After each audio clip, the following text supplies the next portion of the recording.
Kitang-kita na po ng tao eh. Direkta na po ang pinagtatanggol na nila, no?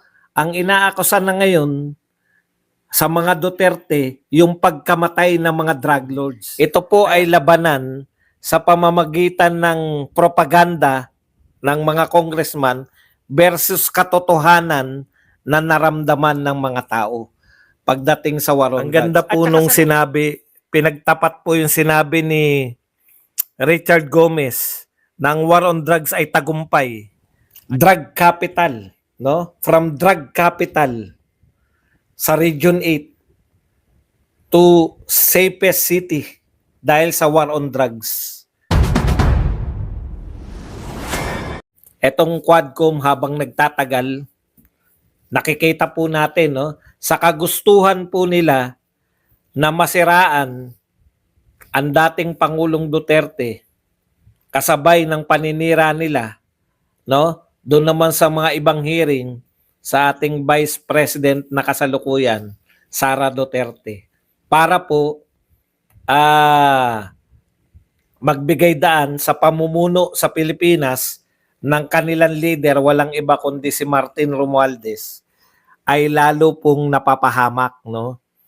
Lalo pong bababa ang respeto ng mga tao. Lalo na yan, no? Kitang-kita na po ng tao eh. Direkta na po ang pinagtatanggol na nila, no? Ang inaakusan na ngayon sa mga Duterte, yung pagkamatay ng mga drug lords. Kaya makikita nyo na po yung valuing ng mga tao na to, no? Yung kamatayan na po ng mga drug lords.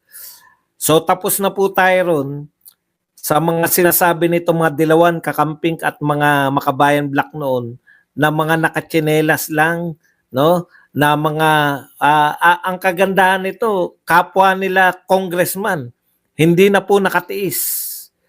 Hindi na po nakatiis na magsabi na maganda ang naging resulta. Ito po ay between sa ang laban po rito sa nagaganap po ngayon sa Quadcom. Ito po ay labanan sa pamamagitan ng propaganda ng mga congressman versus katotohanan na naramdaman ng mga tao pagdating sa war on drugs. At saka sa lahat na po, no? Sa lahat po, kitang-kita po natin yung diferensya, no? Yung dating Pangulo, marirealize natin lahat pala ng ginagawa. Kasi sa totoo lang, bumilib lang tayo, biglang merong build na. Biglang nagtatayuan na ng mga skyway, nagtatayuan na ng malalaking tulay. May mga hinuhukay na sa ilalim ng mga subway, no? Sa panahon lang po ni Tatay Digong yan, sabay-sabay, malalaking proyekto. Ito po, magtatatlong taon na sa kasawiang palad. Ang tanging proyekto pong pagmamalaki, yung itinuloy niya lang. Yung mga hindi niya lang pinigilan. Wala pa pong sarili. No, wala pa pong sarili. Okay. Makikita rin po natin yung wala pong pabago-bago o yung mga politiko natin, depende kung sino namumuno, doon sila kumakampi. Yan. Halimbawa, yung kay Barbers, puring-puri yung war on drugs. Ang ganda nga po, no? Ang ganda po nung sinabi, pinagtapat po yung sinabi ni Richard Gomez ng war on drugs ay tagumpay. At yung sinasabi, yung tinanong si Pangulong Marcos, na sinasabi, kumusta naman po yung mga ngayon, yung mga drug lords ngayon? Tumawa pa eh. Yung usual na sagot, pag mahirap pong sagutin, yung usual na tumawa pa eh. Gawin nilang gusto nilang gawin. We will catch up with them. Pero tawa lang ng tawa. Ano po ibig sabihin nun? Wala talagang plano. No? Wala talagang plano tong gobyerno na to. Basta sinabi niya lang, kasi ganito eh. Pinasama nila uli.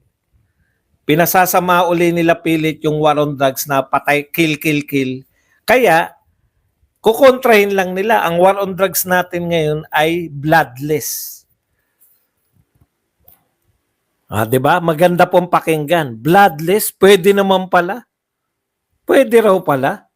Sabi raw, pwede yung bloodless. Ano sabi ni Richard Gomez? Paano yung bloodless? Walang nakakapaglarawan eh. Di ba? Pero this time, yung isang mayor sa Ormoc City na nagsabi ng Ormoc bago ang war on drugs ay pugad. Hindi lang po pugad.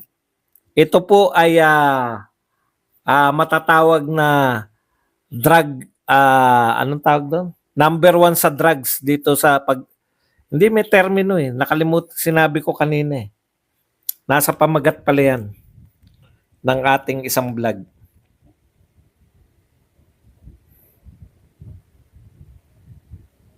Drug capital, no? From drug capital sa Region 8 to safest city dahil sa war on drugs. No?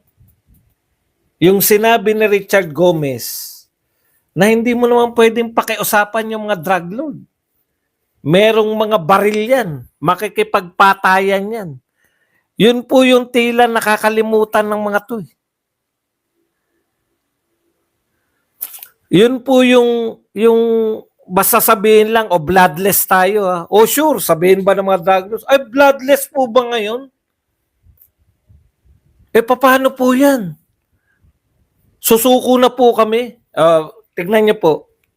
Bloodless tayo ngayon. Bloodless war on drugs. Meron na po ba nahuli na drug lord? Kasi yung supposedly, pag sinabing bloodless, hindi lang po yung walang mamamatay. Kung hindi, magpapatuloy yung war on drugs, pero bloodless lang. Paano po yan sa actual? Ilan na po ang nahuli na drug lord na kusang nagpahuli?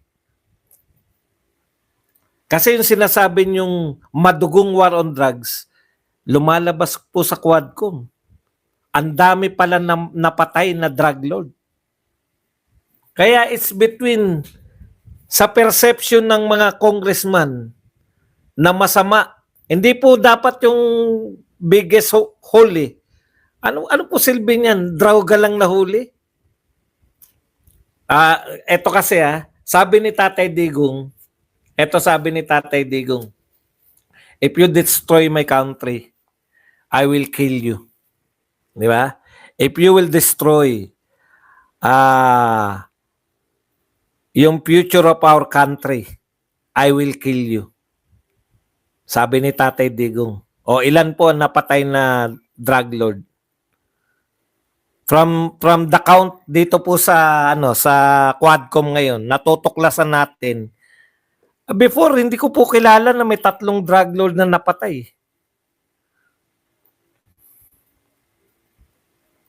Hindi ko po kilala. Hindi ko po natin alam. Kilala natin yung tatay ni Kerwin. Sila Mabilog, naririnig na natin yan na nagtatago. Pero yung iba pang drug lord na napatay, nagtataka nga talaga ako yung expose nila. Akala nila, pinapatay yung drug lord, magalit tayo. Magagalit po sa tingin niyo yung Pilipino. Yung pangkaraniwang Pilipino na may naging kamag-anak na addict, sa totoo lang po, no? Sa mga, siguro walang mga kamag-anak na addict yung mga congressman natin. Pero napakahirap po pag may isa sa pamilya nyo yung addict. Nasisira po talaga yung pamilya, yung buhay ng pamilya. Masisira po, madadamay po yung mga hindi addict. Kasi sa practical na lang, magkakaroon ng kalaban yan, kaaway. Pagkaaway yung kung ano man, kapatid mo man o tatay mo man, damay ka tsak . Di ba? Kamag-anak ka . Magkakaroon ng krimen yan. Pag ubos na sa inyo, yung mga pwedeng ibenta, ano pa ibebenta niyan? Kaya nga, tama si Abalos. 7 sa 10 krimen ang ugat droga. Ngayon, sabi ni Abalos, ngayon, 7 sa 10 krimen, ugat droga ngayon. Ngayon. Inulit pa 3 beses yung ngayon. Sabi naman ni Boss Toyo, bumalik na po ang droga. Ay hindi, noon pa yan, noon pa yan. Lalabanan mo ang droga noon, ngayon ka tumatakbo, tukmul talaga eh. Yan po yung sinasabi nating walang direksyon. Masasarap pakinggan eh. Di ba? Mali, noon pa yan. Ganyan po yung uri ng ating gobyerno. Panay tokis. Bloodless war on drugs. Bloodless? Ilan po nahuling drug lord sa bloodless? Yung, ay, may war on drugs po ba, bloodless? Naku, kinabahan po ako, kaya poporma. Nakita ko. Naku, kinabahan po ako. Delikado po kami. Bloodless pala ngayon. Susuko na po ako. Ilan na po yung drug lord na napakulong? Kasi natitiyak ko sa inyo. Yung sinabi ni Tatay Digong, I will kill you. If you destroy my country, I will kill you. If you destroy the future of our country, I will kill you. Marami pong napatay na drug lord si Tatay Digong. Hindi pala. Bura-bura. Marami pong napatay na drug lord sa war on drugs ni Tatay Digong.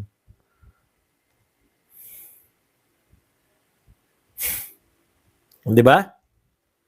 Yun yung pagkakaiba eh. Parehong programa yan. Pero yung isa may result. At ang resulta po nun, naging payapa sa mga komunidad natin. Alam nyo, nagkakaunawaan tayo kasi pare-pareho tayo mahirap eh. Sa mayayaman ko yung komunidad, wala namang epekto talaga eh. Dahil pagbaba nila ng kondo nila, is either nakakotse sila or kaya tatawag ng grab taxi. Paano mo madadaanan yung mga nakatambay na mga addiksyonis na nangungursunada? Gated yung lugar mo. Gated community kayo na bawal yung mga mukha pa lang ng mga pinalalayas na.